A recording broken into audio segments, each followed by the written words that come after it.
सांग मैंने यहाँ है बंतल कदली माने कंचा कदली जो भजा हुए सही कदली ए कदली केमती हो जाइए गचरे सुखी जापाई एमती पाचिला हो जाइए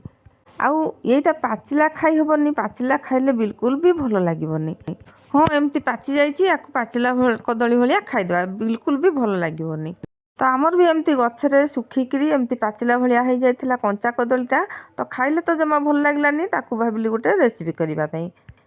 ये मु 3टा कदली नहीं भल भाव में पानी में धोईदेवा आग। नमस्कार कुक विथ मोचा चैनल को बहुत बहुत स्वागत।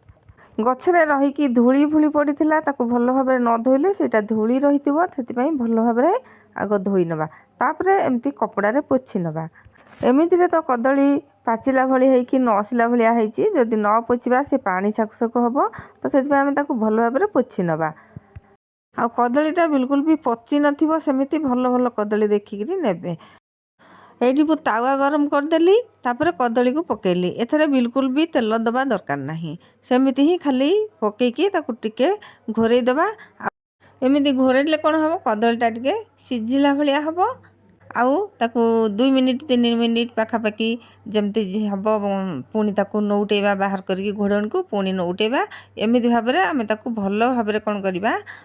2-3 थर एमती नौटेक पुणी घोरैबा एमती करवा। देखो मु पुणी नौटे देली पुणी घोरैदेवी 2-3 थर एमती मु घोरैकी पुणी नौटेली तापर देखंतु एठी कदलीटी एमती हो जाइए जेतले पूरा भाजिला भलिया देखा जिवो ऊपर चोपाटा लाल लाल भलिया हो जिवो ताकू कोन करबा ना आमे बाहर करी आनिबा ताकू ठंडा हबाक दबा। एठी कदलीटा देखंतु हो जाइए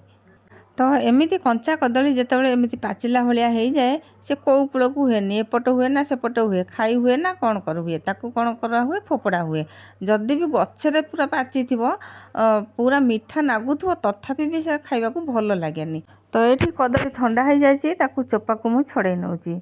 तो दर्शक बंधु कौट देखुं कमेंट्रे जनइबे आ चैनल जदि नुआ अच्छा प्लीज सब्सक्राइब करने जहाँफल कि मुझे वीडियो पकेबी सर्वप्रथम आपण पाखु पहुँची पार। तो ये देखो मु कदली को छड़े नेली सबुतक तापर आपको भल भाव में चकटी नवा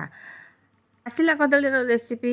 तो आगुरी 2टा मु छाड़ी तो ये हूँ कंचा कदली पाचि जाइए आपको तो खाइबा योग्य नुहे बिल्कुल भी पाटी की भल लगे तो एमती बनइबा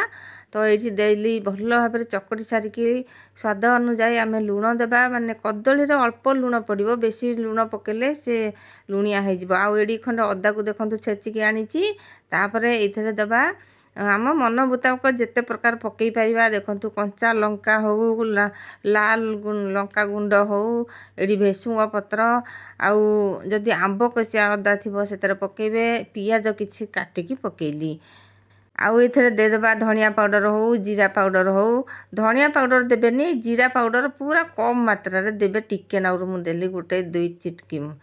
तो याकू भल भाव में देकी चकटी नबा आउ एठी हळदी पकई पारिबे आउ ये देखो बेसन नेली माने बेसन कदली की देखिकी केते मॉइस्चर अच्छी मॉइस्चर जमती सबू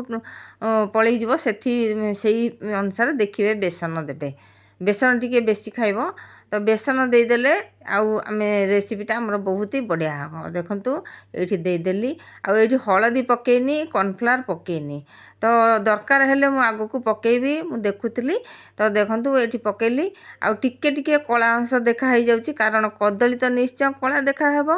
तो मु बाहर करूची देखिबे टिके टिके कला देख आउ जदि एमिति ही बाहर करने ताहले टिके पुचु पुचु हम कदली गुरा तो निश्चय पुचु पुचु हवा कथा सी हम तो देखो ये मु बाहर कर नेली टिके लाल कलर भाया देखा जाउची आउ आउ एथरे आमे हळदी पकेबा आउ टिके कॉर्नफ्लावर पकेदेबा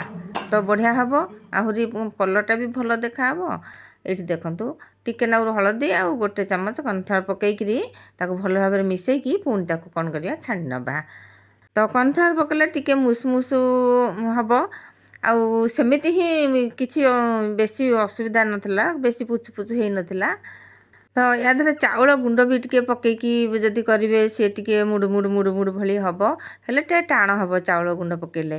तो जिते बड़े पकुड़ी को तेल पकाउछंती तेल ताती थी पकेबे आउ हाई फ्लेम देबे तापर टिके 1 मिनिट पर पुणी फ्लेम को मीडियम करदेबे ନହେଲେ ପକୁଡ଼ିଟି ଆମର ପୁରା କଳା ପଡ଼ିଯିବ ଆଉ ଭିତରଟା ପୁରା ପୁଚପୁଚ ରହିବ। ଆଗରୁ କିଏ କିଏ ଏମିତି ରେସିପି ବନେଇଥିଲେ ନିଶ୍ଚୟ କମେଣ୍ଟରେ ଜଣେଇବେ। ପିଆଜ ପଡ଼ିଛି, ପିଆଜର ବାସ୍ନା ତ ବହୁତ ବଢ଼ିଆ ହେଉଛି, ଖାଇବାକୁ ବି ବେଶୀ ଖରାପ ଲାଗୁନଥିଲା।